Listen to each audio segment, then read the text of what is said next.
هو النور يهدي الحائرين ضياؤه وفي الحشر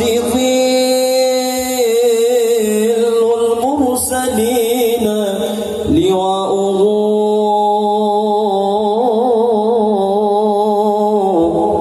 تلقى من الغيب المجرد حكمة بها أمطرت في الخافقين سماؤه.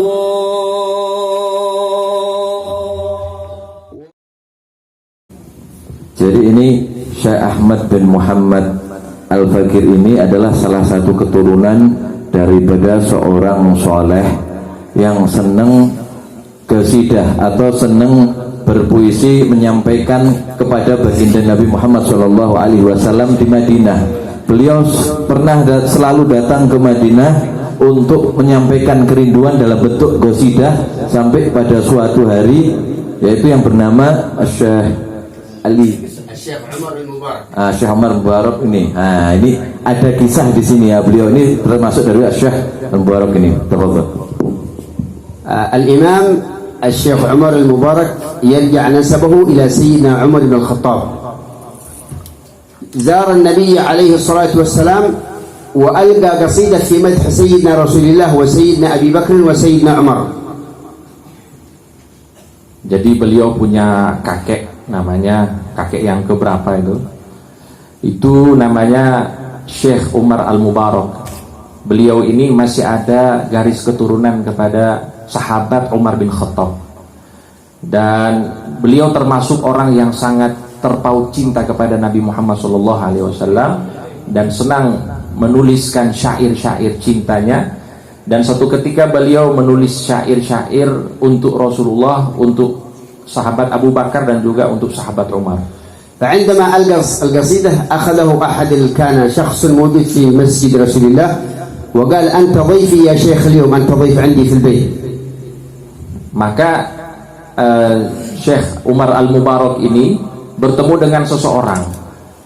Pada saat orang itu melihat Syekh Umar Al-Mubarak, langsung dipanggil dan berkata, pada hari ini aku jadikan tamu untuk rumahku. فعندما أخذه إلى البيت أدخله إلى غرفة صغيرة. Nah, saat dibawa ke rumah, Syekh Umar Mubarak ini diberikan kamar yang kecil ukurannya. فأخرج له السيف ومقص. Nah, saat dia sampai di rumah dan di ruangan kecil itu, diambil pedang dan juga gunting. Tuan rumah yang ngambil pedang dan gunting. قال اختر واحدة أن أقطع رقبتك أو أقطع لسانك لأنك تمدح الفاعلين التاركين لأبي بكر وعمر وهو من الشيعة. شيعي كان شيعي هذا من الرافضة. Jadi orang yang manggil Syekh Umar Al-Mubarak ke rumahnya ini ternyata dia dari golongan Syiah yang sangat benci kepada sahabat Abu Bakar dan sahabat Umar, sehingga dia memberikan dua pilihan. Setelah dimasukkan ke dalam kamar kecil itu, diberikan dua pilihan kepada Syekh Umar Al-Mubarak. Kamu mau pilih pedang atau gunting? Kalau pedang saya penggal kepalamu, kalau gunting saya gunting lisanmu atau lidahmu. فقال لابد قال نعم قال اقطع لساني فأخذ لسانه وقطعها. Terus si Syekh Al-Mubarak ini berkata, Umar Al-Mubarak berkata, apakah ini harus ada pilihan, apakah ada pilihan ketiga? Katanya tidak ada pilihan ketiga, ya pedang ya gunting. Akhirnya dibilang ambil gunting, potong lisan saya. فأخذ لسانه والدم يقطر من فمه إلى عند حضرة سيدنا رسول الله وقال يا رسول الله إنها قطعت لساني لأجلك ولأجل أبي بكر وعمر عندما مدحتكم. Maka Syekh Umar Al-Mubarak ini dengan keadaan lisannya ini sudah putus dan darah itu bercucuran jatuh dari mulutnya, dia pergi ke makomnya Nabi Muhammad SAW mengadu kepada Nabi dan berkata, wahai Nabi, lisanku ini aku pakai untuk memujimu, memuji para sahabatmu. فأخذته سنة من النوم من التعب ورأى سيدنا رسول الله وسيدنا أبي بكر وعمر وإذا رسول الله يقول هات لسانك وأخذ لسانه من يده ورجعها إلى فمه وقام من المنام وإذا لسانه مكانها لم تقطع أبدا. Udah paham ya? Allahumma shalli alaihi. Jadi saat beliau mengadu meminta pertolongan dari Nabi Muhammad sallallahu alaihi wasallam, tiba-tiba beliau itu seperti karena capek, ngantuk, ketiduran sedikit. Maka beliau di dalam mimpinya melihat sosok Nabi Muhammad sallallahu alaihi wasallam, sahabat Nabi Abu Bakar dan Sayyidina Umar. Kemudian Nabi Muhammad sallallahu alaihi wasallam menghampiri Syekh Umar Al-Mubarak dan berkata, "Berikan lisanmu, berikan lidahmu itu." Maka diambil, dipasangkan lagi ke mulutnya, dan ternyata saat dia bangun itu langsung tersambung, seperti tidak ada bekas bahwa lidah tersebut pernah terpotong. وضرب على ظهره وقال أنت مباركا وذريتك إلى يوم الدين. Maka Nabi Muhammad sallallahu alaihi wasallam bersabda kepada Syekh Umar Al-Mubarak bahwa kamu adalah seseorang yang diberkahi oleh Allah, begitu juga dengan keturunan-keturunanmu nanti. فحج في السنة الثانية وألقى قصيدة في مدح سيدنا رسول الله وسيدنا أبي بكر وعمر. Pada tahun kedua beliau melakukan hal yang sama, pergi untuk berhaji, kemudian beliau menulis syair-syair pujian untuk Nabi Muhammad, untuk sahabat Abu Bakar, sahabat Umar. وإذا بشاب عليه السكينة والوقار وقال أنت ضيفي يا شيخ في هذه الليلة المباركة. Tiba-tiba kembali lagi dihampiri oleh seseorang dengan keadaan yang luar biasa, sangat bersih, sangat rapi. Kemudian berkata kepada Syekh Umar Al-Mubarak, malam hari ini aku ajak untuk menjadi tamuku di rumah. فأخذ يمشي jalan-jalan على قول أندونيسيا jalan-jalan إلى أن وصل إلى البيت وإذا هو نفس البيت الذي قطعت فيه اللسان. Pada saat dia sudah mulai jalan dan sudah mendekat ke rumah yang diajak oleh orang tersebut, ternyata itu rumah yang sama ketika lisannya atau lidahnya itu dipotong. قال السنة الأولى قطعت لساني وهذه السنة يمكن تقطع رقبتي.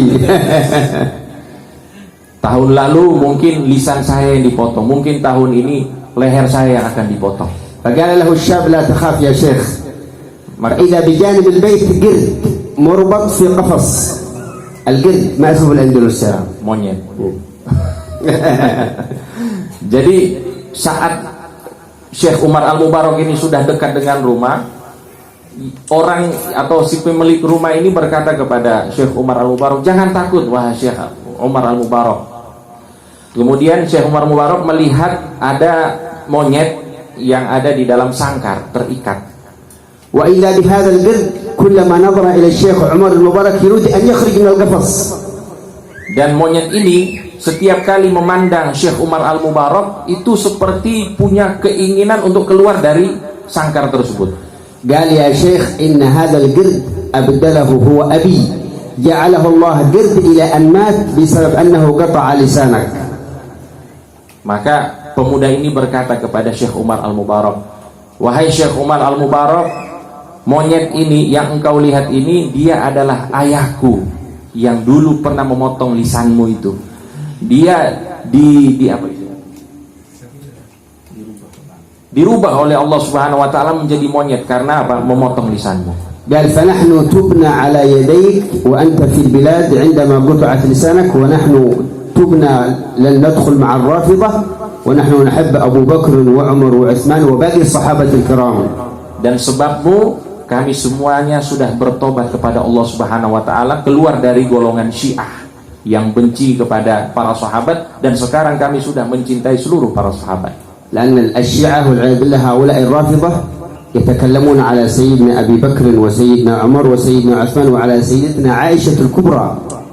Karena orang-orang Syiah ini mereka sangat membenci dan suka menghina para sahabat Nabi Muhammad, utamanya Sayyidina Abu Bakar, Sayyidina Umar, Sayyidina Utsman dan juga Sayyidatuna Aisyah. Hatta min dhimn kalamihim yaqulun أن الوحي كان لعلي ليس للنبي محمد وإنما غلط جبريل وأعطاها محمد وهي لعلي. هكذا يقولون الشيعة خاصة في شيعة اليمن، لكن أنتم الحمد لله قليل في أندونيسيا. أيوة ما شاء الله. الحمد لله.